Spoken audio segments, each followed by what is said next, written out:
berarti belum kelatih aja.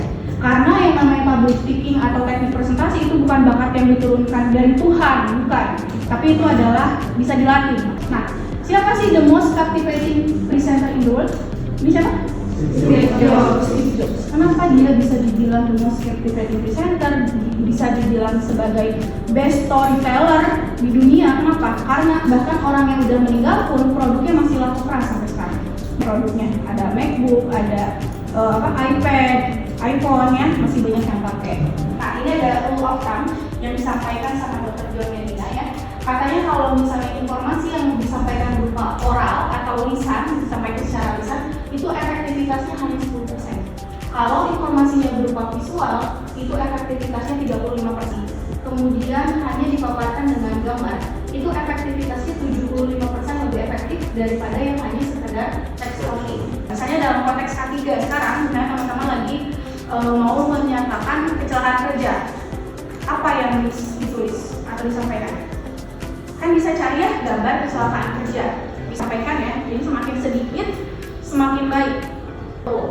Jadi untuk presentasi bisnis atau pitching, tapi menurut saya ini bisa diimplementasikan juga di edukasi gitu, di akademisi. Mata ya, bukan yang lain ya, bukan ke atas, bukan ke bawah juga. Jadi tatapnya matanya. Yang harus ditatap matanya siapa? Audiens, sama dosennya kalau ada dosennya. Saya tuh sering greget sama teman-teman yang presentasinya misalnya gini, terus mau nunjukin sesuatu, dia balik badan, gini lagi. Yang benar kayak gimana? Yang benar kayak gimana? Mundur. Saya mundur 1 atau 2 langkah, kemudian dituliskan seperti ini.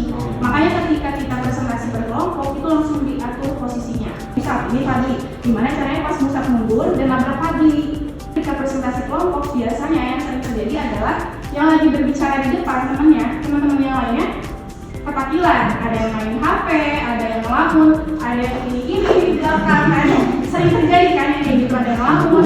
Nah, sebaiknya gimana kalau misalnya lagi presentasi kelompok, teman-teman yang lainnya tetap fokus, kalau bisa tetap menyimak apa yang disampaikan sama temannya. Jadi kita tetap pandangannya sesuai audiens, misalnya audiensnya di sini, tetap kelihatan gitu. Gestur dari tangannya, kan biasanya kaku ya, ada begini, ada begini.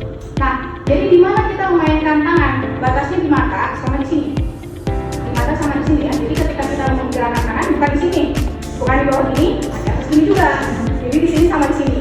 Nah, coba sekarang kita berlatih. Ini bukan ini. Ini ya. Ini kita berlatih. Tutup tangannya. Diangkat ke atas. Tutup lagi dari bawah.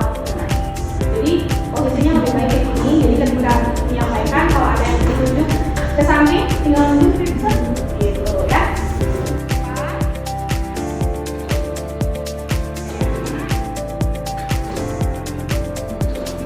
Nah, kita latihan A, I, U, E, O. Sekarang taruh 3 jari. Oke. Di sini masukin ke mulut.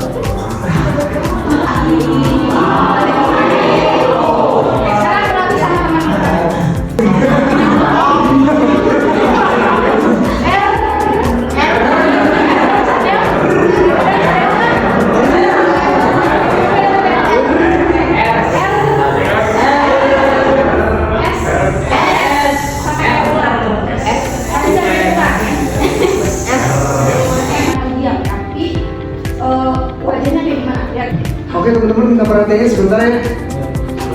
Oke, kalau sekarang agak ceria kayak gini. Oke teman-teman, minta perhatiannya sebentar ya. Iya.